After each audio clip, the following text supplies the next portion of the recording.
What's up guys, and welcome to my non-spoiler review of Avengers Endgame. I don't think I'm exaggerating when I say this is one of the biggest movies of our generation. It stars Robert Downey Jr, Chris Evans, Scarlett Johannson, and a host of other famous actors and actresses. Can you imagine how much they're paying this cast? Whoa! Anyways, I will not be delving into the plot or the premise of the film other than to say that it deals with the consequences of Avengers Infinity War, its predecessor.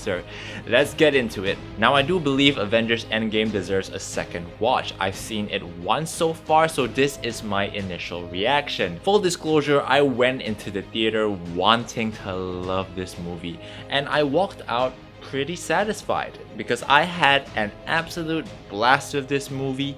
Did I love everything about it? Not really. There are a couple of conflicts that I had, but we'll delve into those later. Positives first, I was surprised how fun the movie was despite how dark I expected it to be.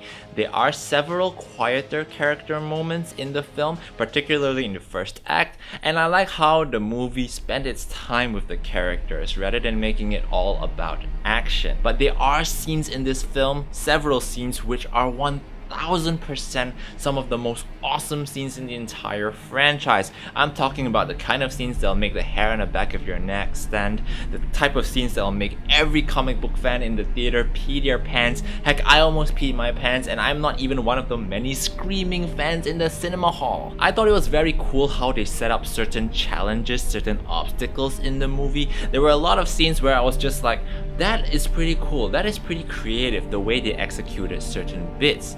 And I appreciate the fact that they didn't forget to have fun and add in humor into the mix in a non-jarring way. And then the rest of my comments are just confirming what we already expected from the movie. Obviously, it has incredibly likable characters. Obviously, it has an amazing score by Alan Silvestri. Of course, it has a great set of visual effects, and of course, it has jaw-dropping moments in the final act that will make your heart just go.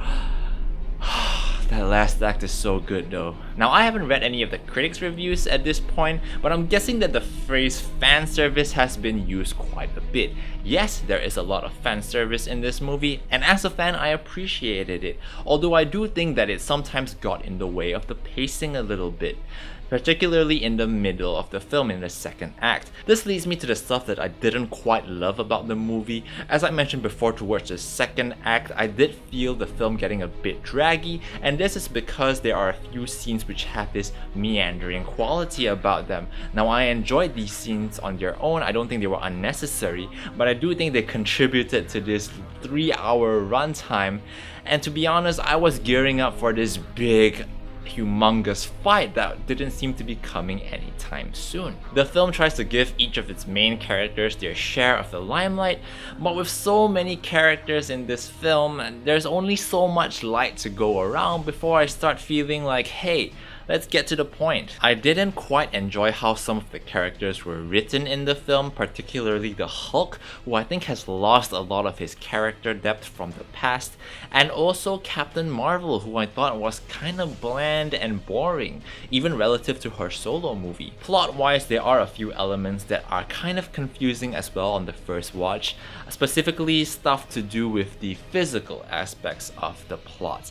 I do understand these plot points better now, but at the time it was difficult to follow intuitively. Also, there is this one thing that happens between the second and third act of the movie that I thought didn't really make much sense at all, and it was pretty clear to me that they were just using that as a setup for the final hour of the movie. But that last hour of the movie has some of the most historic moments of cinematic history. I'm getting chills just thinking about it, guys. I haven't mentioned it thus far, but the real heroes are the directors, Joe and Anthony Russo, who have worked so hard to make this movie a reality.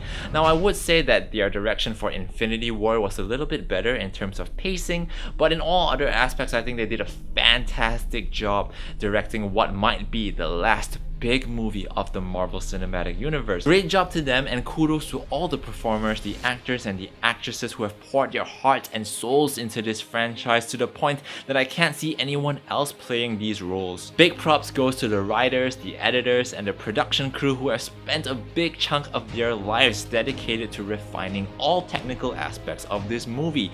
They deserve so much praise and respect. I think the movie definitely stuck the landing, and it wouldn't be so without all all these talented people involved. I am so grateful to have witnessed history just by being there in the theater, watching this piece of work that has taken all these hundreds of thousands of people 11 years to build up to this very moment, to this very movie. It is such a mind-blowing thing to even imagine the possibility of this film happening, and once again I'm just grateful to have the privilege to watch this along with the rest of the world. It's not perfect, but it has been one hell of a ride. I am going to give Avengers Endgame an 8 out of 10. Guys, thanks for watching this video. Comment below and tell me what you thought of Avengers Endgame. Was it a 20 out of 10 or did you think some things could have been better? I'd like to know. Share this video on all your social media platforms. I'd really appreciate it. I will be back next time with another movie review. So until next time, have a great week ahead with maximum hype and peace out.